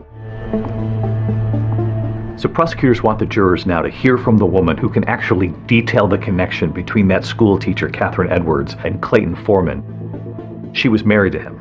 My name's Diana Coate. And remember, Catherine Edwards and her twin sister were actually bridesmaids at the wedding. Were they friends of yours in high school? Yes. She also testified that while she was married to Foreman, she actually discovered something unnerving in his car. You had found a briefcase in the trunk of the defendant's car, is that correct? That's correct. All right. What was inside the briefcase? There was a gun, a set of handcuffs, and some horrible pornographic material. Okay. Regarding the gun, was there any reason for him to have a gun that you knew of at the time? No reason. I mean... Is there any reason that you knew of that he would have a pair of handcuffs in the back of his trunk? No. Did you ever talk to him about that? No. I didn't know what he would say. I didn't know what he would do. And later, when questioned by the defense, Diana said she never saw the briefcase again. She also recalled an odd conversation that she'd actually had with her ex-husband about Catherine and her twin sister. He had told me that in high school, he would see them in the hall, and he always thought they were so cute because they were twins, and he felt as though he wanted to make sure he protected them. After 11 years of marriage, Diana and Foreman divorced, but they continued to stay in touch. And she tells jurors how 2 years later, in 1995, she actually called her ex-husband after finding out that Catherine had been murdered. Was that very upsetting to you? Yes. When you told him, how did he react? He didn't. It was very shocking to me. It had like no feeling whatsoever, and just basically was like, oh really? And it dumbfounded me. Excuse me, thank you. And there was one more witness jurors would hear from, Paula Ramsey, Foreman's victim from 1981. It had been decades since Paula had even heard the name of the man who assaulted her. It was a Friday, and I was at work. My phone rang, and it said Beaumont Police. This emotion came over me, and I was like, what? Is someone messing with me? And on the other end of the line was Detective Llewellyn. He said he's a suspect in a murder. And that's when he started telling me about the DNA. And he said it is a cold case murder. And I was like, you don't even have to ask. I will go. I will testify. We hung up. I just broke down. I mean, you just go back to being that girl again, where that fear and all of it just kind of consumes you again. And so suddenly, all these years later, in a courtroom full of strangers, Paula is telling her story about how she was assaulted by Foreman. Did he do something with your hands? He tied them in the back, behind. He took your hands, put them behind you, and secured them with an object. Do you believe that object may have been a belt? Yes. Did he threaten to cut your throat if you didn't do what he wanted? Yes. I just kind of blocked out everything else and just focused on the questions. Did he say something that you found odd concerning what he'd just done to you? Yes. What was that? When I was getting out of the car, he said, "Stop crying. I'm sorry. I hope I didn't hurt you." You have to say these things out loud, and then knowing that he's sitting right over there, and just being in the same room, and that was hard. She relived it on that stand, and it was amazing to watch her, how brave she was to do that. You came here today to tell the story what happened to you 43 years ago, right? Yes. Who did you do that for? For Catherine. I wanted to see justice done for her. And in the end, Clayton Foreman's defense, they wouldn't call any witnesses, but they did deliver a closing statement. You, ordinary citizens, get to decide whether or not, on the day in question, January 14th of 1995, Clayton committed the offense of capital murder. He may not like it, what he did back in 81. That doesn't make him a murderer. That doesn't make him that he went out and killed somebody. The case was very one-sided, and the prosecution had all the witnesses, had all the evidence. There was very little the defense could do. The verdict is in. 29 years of waiting came down to 7 days of testimony and ultimately 52 minutes of deliberation. I'll tell you that anytime I've had a jury trial, I'm scared to death when they're walking back in that room. That is the most tense moment ever for me. We, the jury, find the defendant guilty of the offense of capital murder. It took police nearly 30 years to bring Clayton Foreman to trial for the murder of Catherine Edwards. It took the jury less than an hour to convict him. It was very fast. He was sentenced to life in prison. It was just really, I was thankful that I did it. Thankful that it did help. It did help putting him away. It was an extraordinary thing to have closure in that courtroom for that young school teacher. And that other case, the mother who was brutally murdered, her baby, just a few feet away. Now she's about to meet the couple who unlocked this case.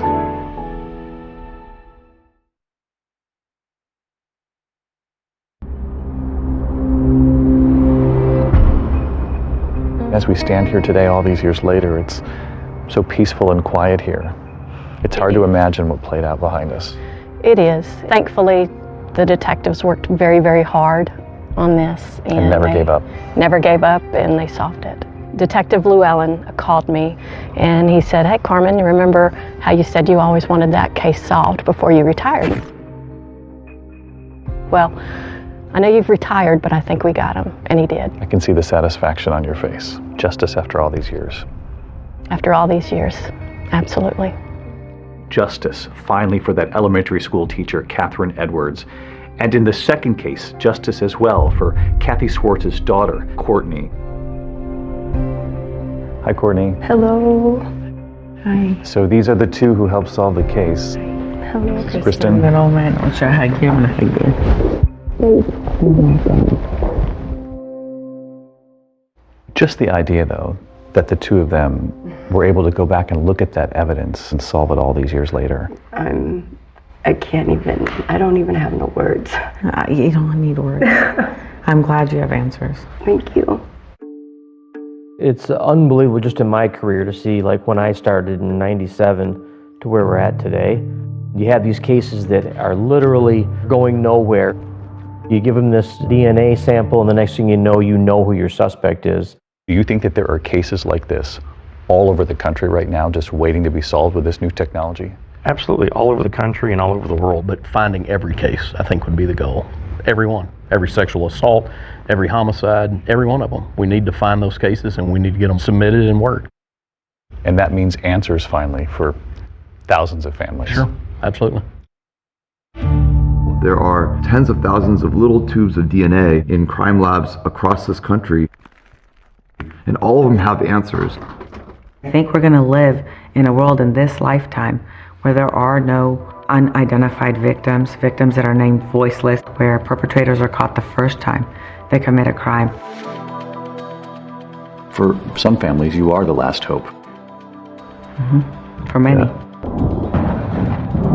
I don't believe in closure when you've gone through something as horrible as one of these violent crimes, but I do believe that truth allows you to turn the page. I have been living with this for 36 years, and these people, they took their time. They solved this case with DNA so I can close this book and open up my own book with my own kids. And there's no words for that. And we should note that lab, those DNA decoders, Kristen and David Middleman, Othram, they recently announced their 455th DNA match. Deborah, they are solving these cases. And how incredible, David. Catherine Edwards' killer, Clayton Foreman, will be eligible for parole in 30 years. He'll be in his 90s. He's appealing his conviction. That's our program for tonight. Thanks so much for watching. I'm Deborah Roberts. And I'm David Muir from all of us here at 2020 at ABC News. Good night.